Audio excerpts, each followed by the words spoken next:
सभी को राधे राधे। तो आज हम बताएंगे कि सबसे कम और सबसे आसान तरीके से आप तुलसी विवाह कैसे कर सकते हैं और क्या क्या सामग्री लगेगी, पूजा विधि क्या क्या हो, कैसे क्या होगा।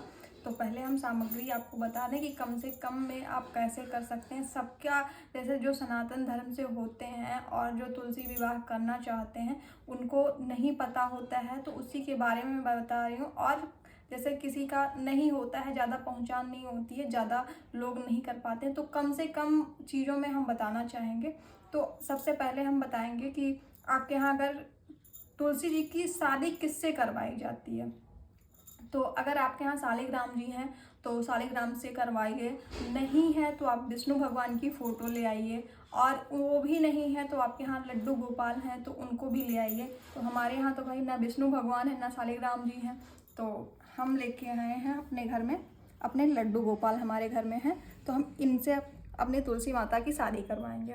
और सबसे मेन चीज़ है कि आपको ये ध्यान रखना है कि जिनसे आपने पिछले साल शादी करवाया है या कभी करवा चुके हैं, उन तुलसी जी की शादी दोबारा नहीं करवानी है। नई तुलसी लाके और उनकी शादी करवाइए। और कहीं अगर आसपास के किसी के यहाँ से आप शालिग्राम भगवान को लेके आ रहे हैं या लड्डू गोपाल जी को लेके आ रहे हैं, तो वो तुलसी जी को उनके साथ भेजना है, और जो चीज़ें आप उनको दिए हैं उनको ही दे देना है दान में। तो पहली चीज़ तो आपके पास कोई ना कोई होना चाहिए, मतलब वर पक्ष से कि दूल्हा को कोई ना कोई होना चाहिए। और पहली चीज़ तो ये है। दूसरी चीज़, अब दुल्हन भी होना चाहिए, यानी कि तुलसी नई होनी चाहिए। पिछली साल की जो तुलसी हैं या पहले से इनकी शादी हो चुकी है उनसे नहीं करवाना है। तो हमने मंगवा लिया है अपनी तुलसी माता को। तो हमारे घर में आई हैं आज एक नई तुलसी जी। तो तुलसी का पेड़ होना बहुत ज़रूरी है, और नई तुलसी होना ज़रूरी है कि जो पहले ना हुआ हो जिनकी शादी। तो ये हो गई तुलसी जी।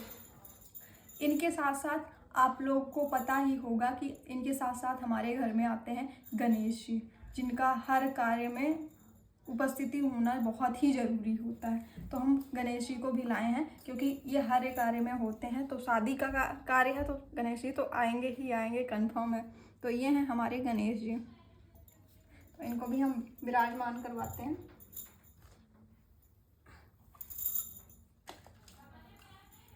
अब हम लेके चलेंगे आपको कि शादी की पूजा में क्या क्या, जैसे ये कन्या हो गई और ये वर हो गए, तो इनके शादी में क्या किन किन चीज़ों की ज़रूरत होती है। तो जैसे कि कम से कम आपके पास 5 बर्तन होने चाहिए। आप चाहे जो भी लेते हैं, तो चाहे कटोरी ले लीजिए, चाहे थाली ले लीजिए, चाहे चम्मच ले लीजिए, चाहे हर तरीके का बर्तन होना चाहिए। तो हमारे पास नया 5 गिलास था, मैंने 5 गिलास ले लिए हैं। तो हम इसको माता जी को समर्पित करेंगे।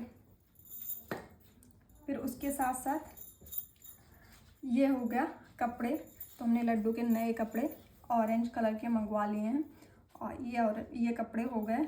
ये माता जी की चुन्नी हो गई, और ये जो है गठबंधन करने के लिए मैंने मंगवा लिया है, और ये माता जी के लिए साड़ी पहनाने के लिए मंगवा लिया है। और ये सब मैंने दान में देने के लिए, जैसे साड़ी उनको दान दी जाती है, और ये मैंने गमछा, जैसे आपके पास जैसा कर पाइए कि आप गमछा देना चाहते हैं या आप पैंट शर्ट का कपड़ा देना चाहते हैं या साड़ी का कपड़ा देना चाहते हैं, वो उस अनुसार से आप कर सकते हैं। हमारे पास हालांकि इतना था तो मैंने इतना किया। फिर हम आते हैं आपके 16 श्रृंगार पे। तो हमने ले लिया है इसमें 16 श्रृंगार। इसमें सारे श्रृंगार होना जरूरी है, सिंदूर, बिंदी, मेहंदी, चूड़ी, आलता, क्रीम, जितना भी आप कर पाइए, जितना भी आप श्रृंगार करती हैं, अपनी लड़की को दान देती हैं, वैसे ही आपको तुलसी जी को देना है। तो आप जितना भी अपने श्रद्धा अनुसार कर पाइए उतना कर सकते हैं।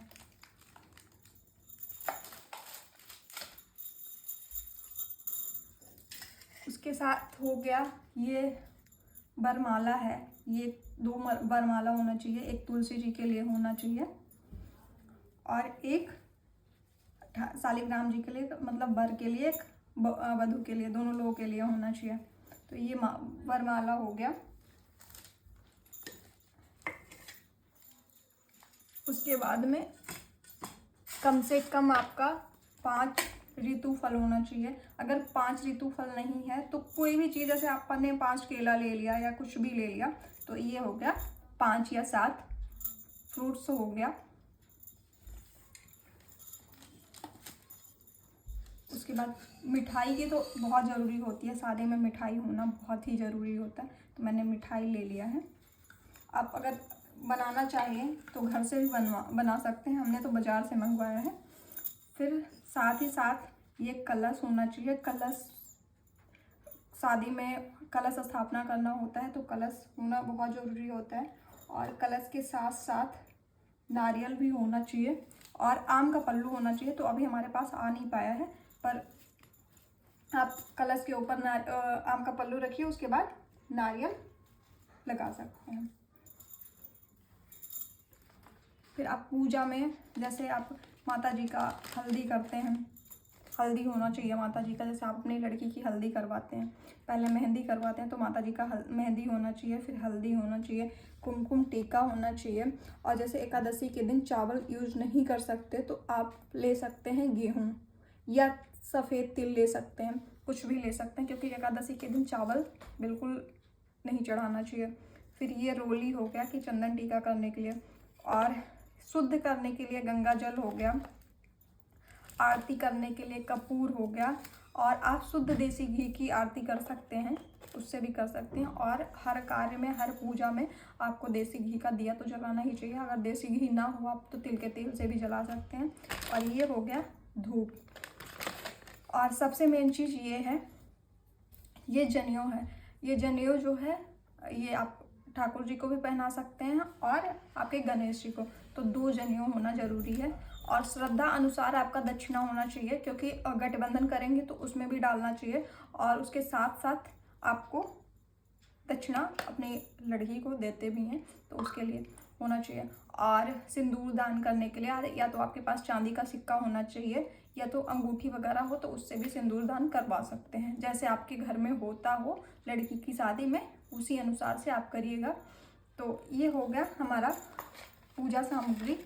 और हम अगली वीडियो आपको हमारे चैनल पे इसके बाद पड़ेगा इसका तुलसी शादी विवाह का, तो आप लोग उसको भी ज़रूर देखिएगा कि कैसे होता है तुलसी विवाह। तो तब तक के लिए राधे राधे, जय माता दी। और अगर हमारी वीडियो अच्छी लगी हो तो चैनल को सब्सक्राइब कीजिएगा और अधिक से अधिक शेयर कीजिएगा। राधे राधे।